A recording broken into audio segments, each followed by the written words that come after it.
Welcome to the Growth Buyer Podcast, where we engage with top business leaders who share their experiences and provide real insights that help them attract customers, retain staff, and grow their bottom line. Now, let's get started with the show.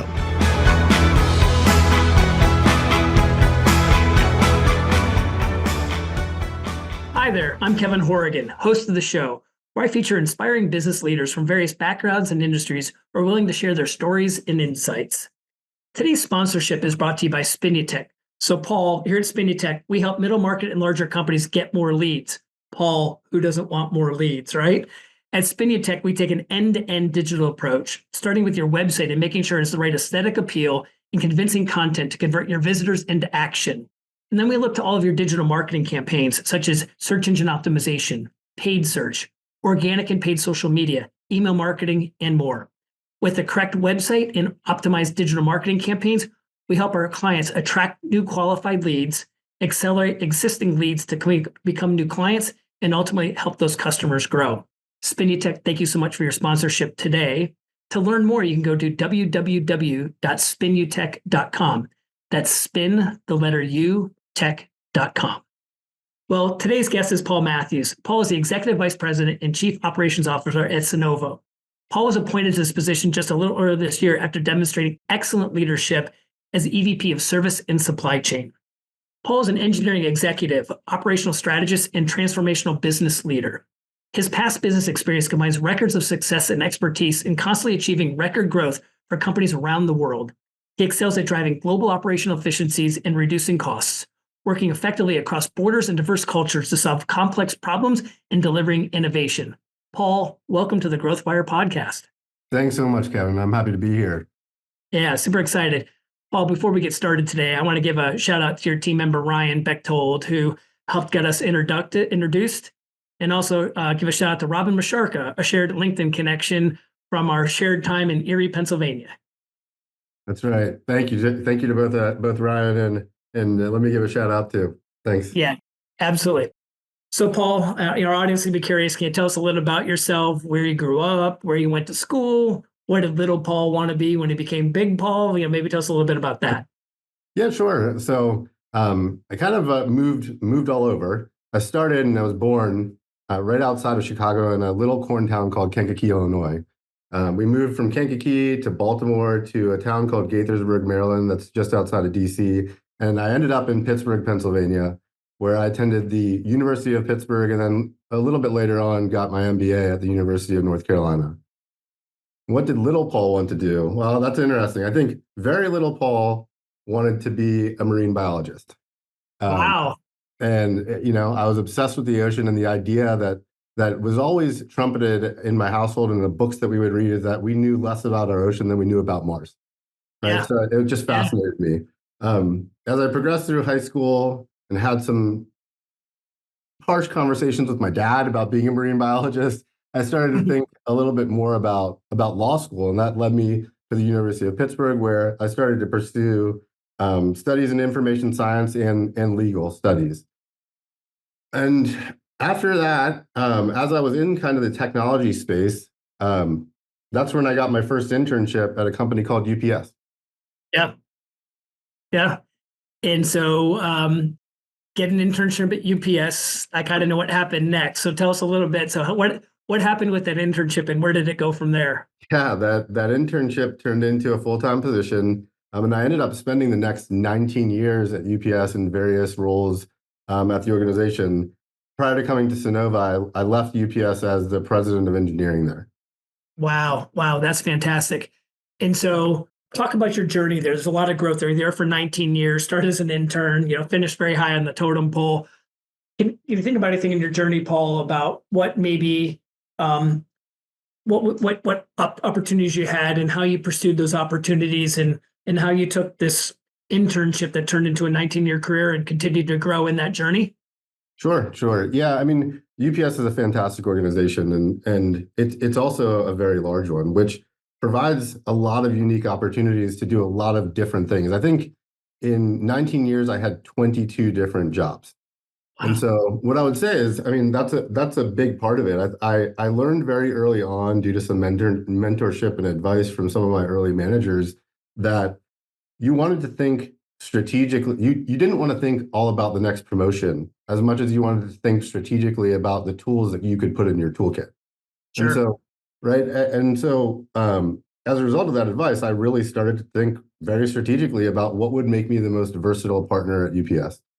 And so typically, I would say most folks spend their careers in a very specialized area of UPS. So, I started engineering. Typically, people would want to stay in engineering, but I quickly realized that diversifying my skill set, diversifying my experiences made me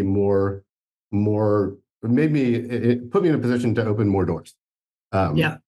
And so as I moved through engineering, I went out to operations for almost half of those 19 years.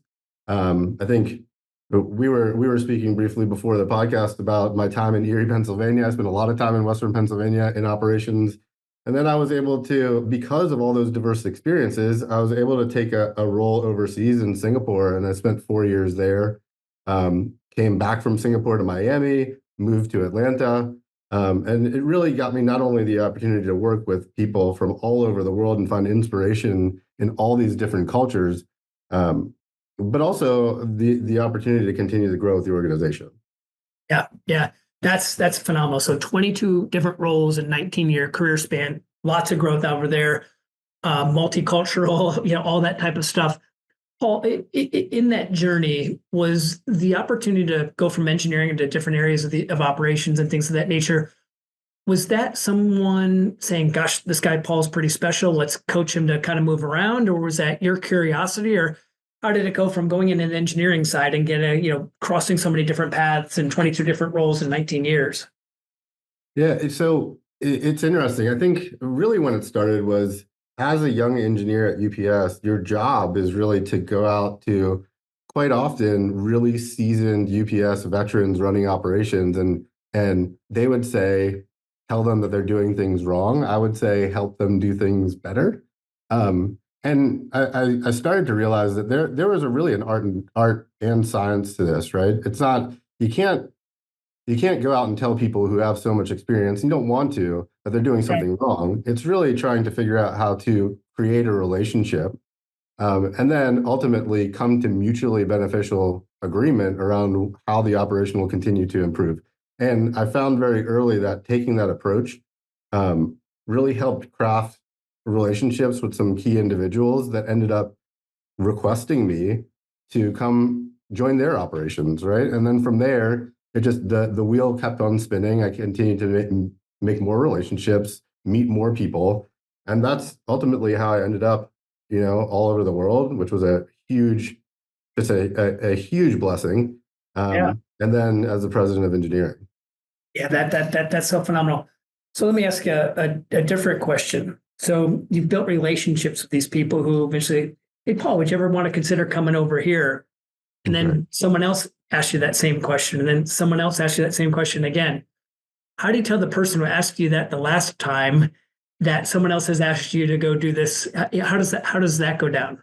So that's a great question. So I was given some advice very early on, and it came off kind of brutal at first before I really started to think about it. But my first manager in engineering, I was talking to him about leaving engineering and going into operations. And his statement to me was, you know what, Paul, you should do that because nobody cares about your career more than you. I was like, oh, that's very interesting. I mean, you care about my career, right? And he said, of course I do, but not more than mine. And he's like, you should always make your intentions known, and you should always let people know what your aspirations are, because as long as you're clear with expectations and you're performing and doing the job, and everyone will know when it's time for you to move on that you were planning on learning, mastering, and then moving to a different position. I have a slight chill factor taking place the way you said that, because I think, like you said, it is kind of hard to master how to be comfortable with that because you don't want to disrespect the person who gave you the opportunity. But that answer is spot on. And quite frankly, when they're saying, you'd be focused on your own, more than anybody else. And as I am too, if Paul's thinking about something else, then Paul maybe is not going to perform his best to make that person's career as well too. And so it does kind of have an interlinking chain to it that each leader that's bringing us on board, if we're continuing to want to grow, that maybe that there's a risk that we could get distracted and not be the person that can be best performing, which impedes their ability to do what they're saying. So that's great. I call it a nugget. That's a great nugget to share with the Growth Fire audience, because my younger son just left his current employer to go to another company, and it really was some of his advice of his leadership, working midnights, 1 o'clock, 2 o'clock in the morning, and saying, "Hey, Kyle, have you ever considered this?" And it meant at different places. And I think those people realized that, he had more opportunity, even if it wasn't with the organization. And that probably made their job not as easy at the beginning, but they must have respected him to be able to at least give him that vision and willing to accept the consequences and maybe find someone else who, wouldn't be so thinking about it. So that's a great nugget to share. I appreciate you saying all of that. Sure. So 19 years at UPS. Tell us, what's the next chapter? The next chapter, well, I'm a problem solver. Like, I really enjoy and I live inside of this world where I love to attack really big problems. I love to work with and motivate teams to do the same. And I reached a point at UPS where, we had solved some incredibly large problems together, just incredibly large. And I started to think, I have a pretty long runway left, and I might be just solving these same problems for the entire length of that time. And that doesn't sound very great to me. And frankly, I think the one unique part about UPS and the career that I had there was I was able to switch jobs, which was like learning an entire new thing in some cases, every couple of months, but in most cases, every year or two. Which just kept me so engaged, and it kept me learning. I mean, starving, you're young, you're starving to learn, and kept me growing. So I reached that point. I had the conversation with my wife, and she's like, "Are you kidding me right now? Like, what are you talking about? Like, you're good." And I was like, "No, I don't think I am." And once I got that itch, oftentimes you get headhunters or recruiters calling you, and you're like, "Yeah, you know what? This doesn't sound great." But one day I got a call from a guy who talked to me about a company called Sunnova, and it really started to get me thinking. So this is the new energy economy. Sunnova is an adaptive energy company. It does a lot of work with renewables and technology. And so as I started thinking about it, now I would always say to my kids around peak season or Christmas time at UPS that I was Santa's little helper. Yeah. I realized that coming over to Sunnova, I'd be able to say I was part of a team that was actually trying to save the world. Yeah. And that purpose really, really resonated with me. I met the leadership team here, and like the vision behind, our CEO and founders and chairman of the board, John Berger, was just very appealing to me. And I think trying to do something really hard to do something really good is a place where I can flourish. Wow. That's a great story. So you came on board with one role, but you've been recently promoted at Sunnova. Can you tell us, what was it that leadership saw in you that you've earned the opportunity for the new role and promotion, and what exactly is that title and responsibility? Yeah. So I would say I came in really responsible for service, and then very shortly before I started supply chain.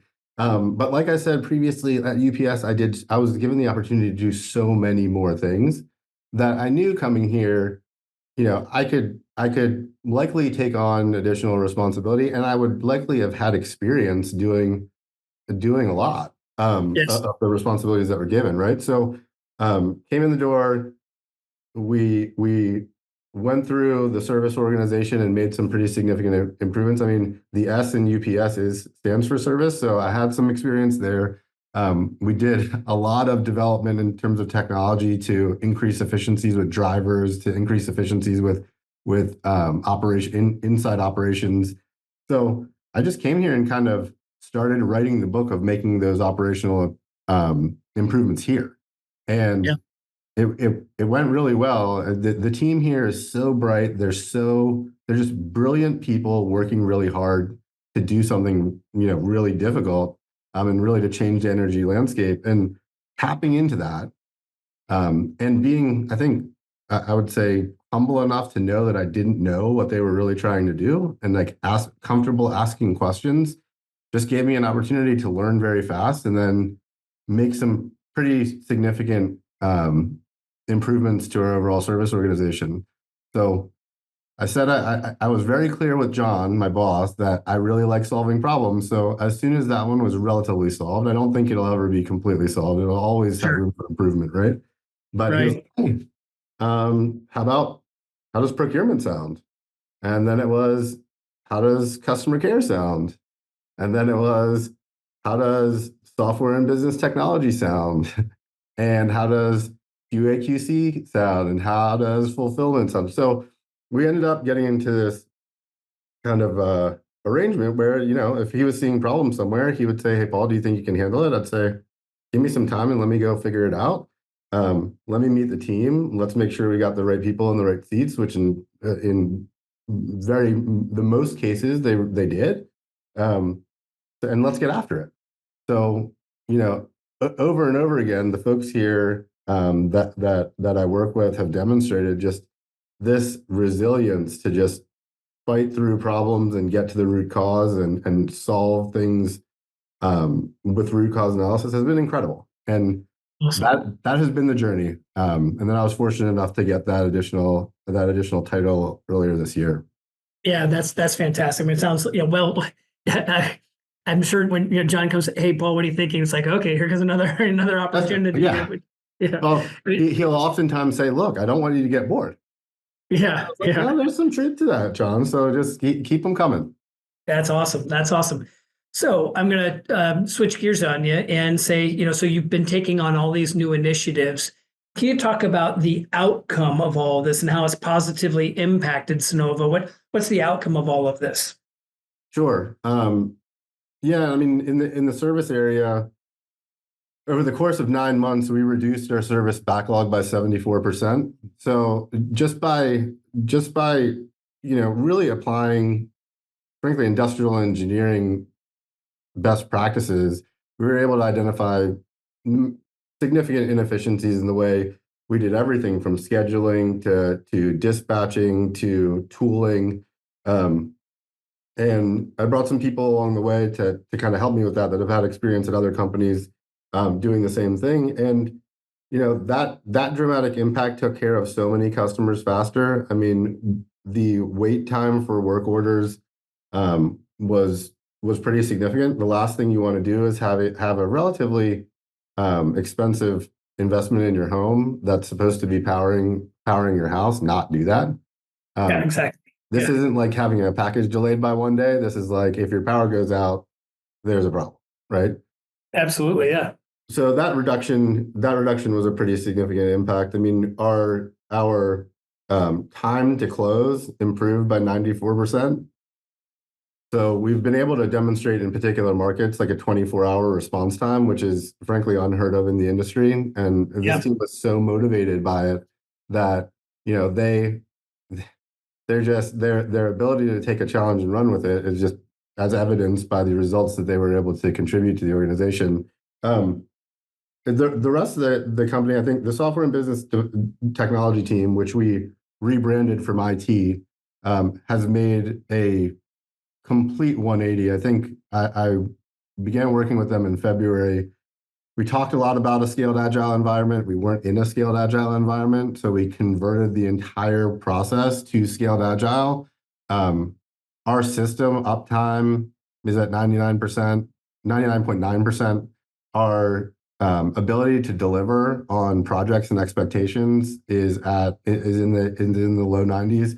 So we went from an organization, a technology organization that was really, I think, falling short of expectation to one that's delivering just brilliant solutions regularly on deadlines with no defects. So wow.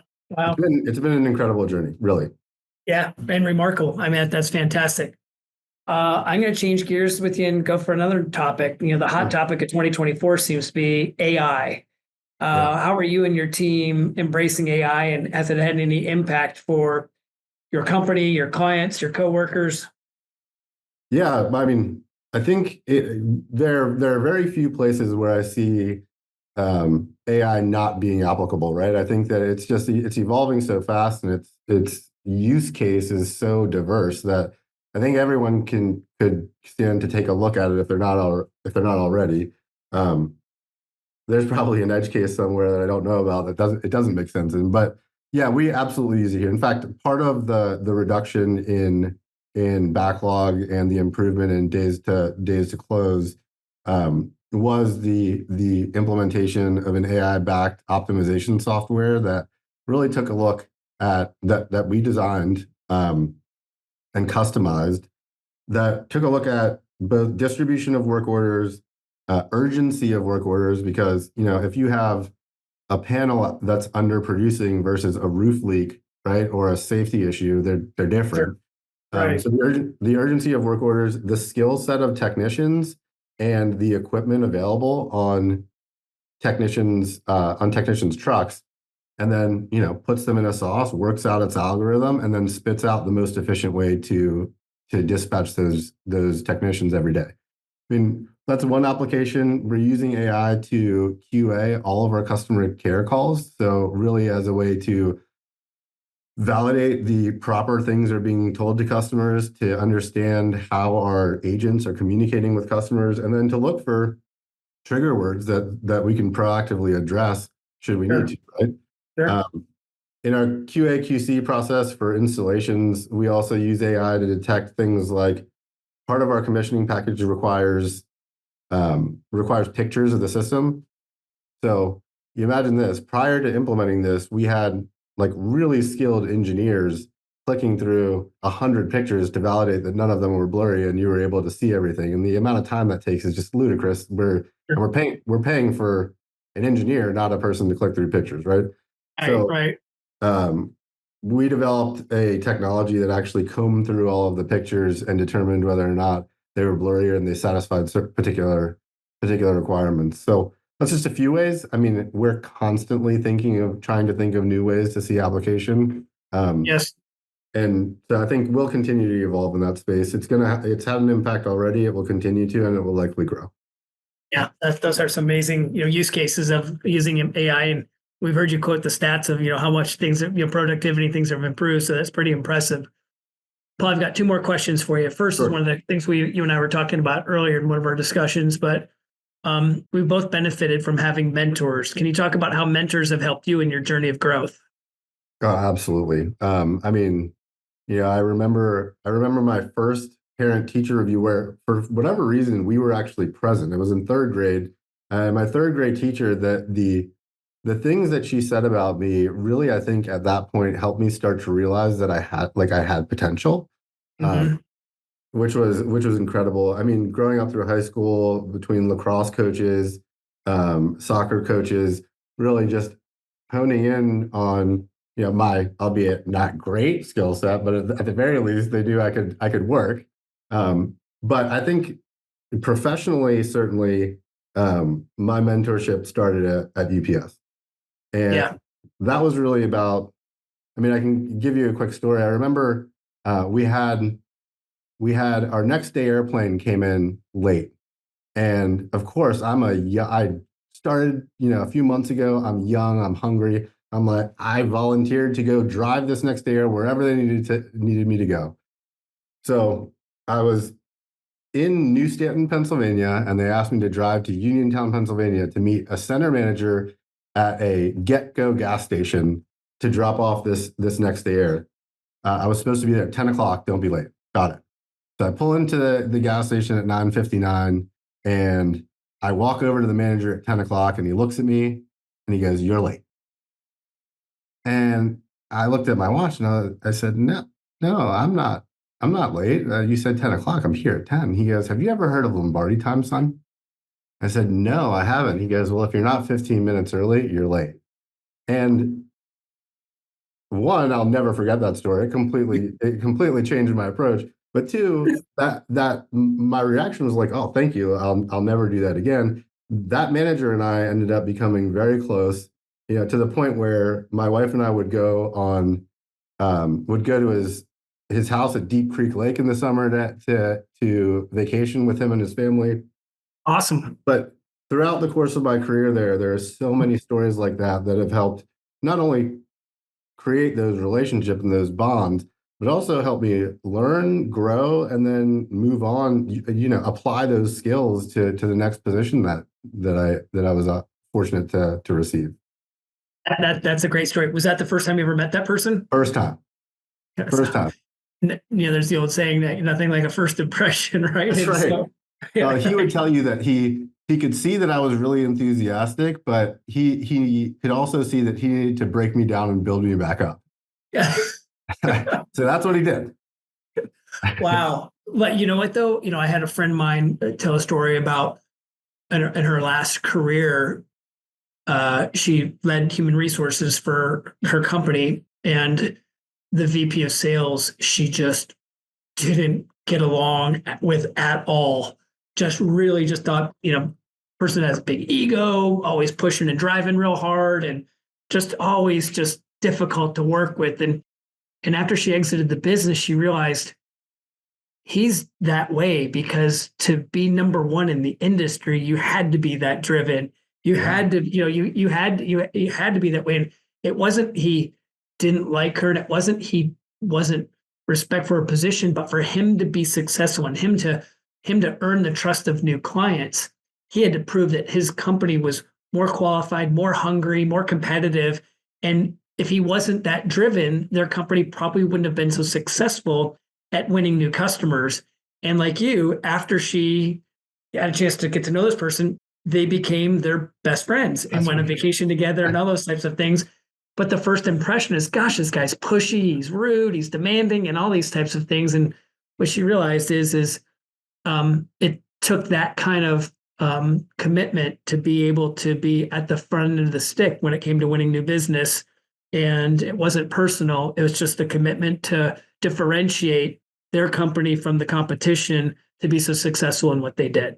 That's right. That's a great story. And it's a commitment to excellence, right? That's what it's hard. It's hard to do. Yeah, absolutely. Yeah. So it's a great story. Paul, last question for you. You seem to be very polished, very on top of everything. Where do you find your new source for inspiration to keep you driven? Oh, thank you for that compliment. I listen to and read a ton of books, mostly around business. I'm fascinated by big business minds like Ray Dalio, or thinking fast and slow. But I also listen to a bunch of podcasts. I also find inspiration in my teams, like just listen. Watching a group of people who are empowered to think and act on their own is just it's absolutely inspiring. I mean, the level of innovation and brilliance that can generate from that kind of environment is breathtaking. So I'd say I spend most of my time. I don't listen to music in the car, though I'm a huge music fan. I listen to books or podcasts, and then find a ton of inspiration just in my day-to-day work here at Sunnova. Yeah. Well, congratulations, Paul. It seems to be working super well for you. I'm super, your accomplishments are really remarkable. Congratulations on your new promotion. Thank you so much. And thanks for having me. Yeah. We've been talking to Paul Mathews of Sunnova. Paul, you shared a lot of great things today. I imagine some of the audience may want to reach out to you afterwards. What's the best way they can contact with you? Sure. I think LinkedIn is probably the easiest way. I get a little notification on my phone, which makes me aware. So that's always helpful. That's great. So that's good. Paul, thank you so much for being a guest on the Growth Fire podcast. We appreciate your time. We appreciate your insights, and we wish you continued success in your ongoing journey. Well, thanks again, Kevin. Thanks for listening to the Growth Fire podcast. We'll see you again next time, and be sure to click subscribe to get future episodes.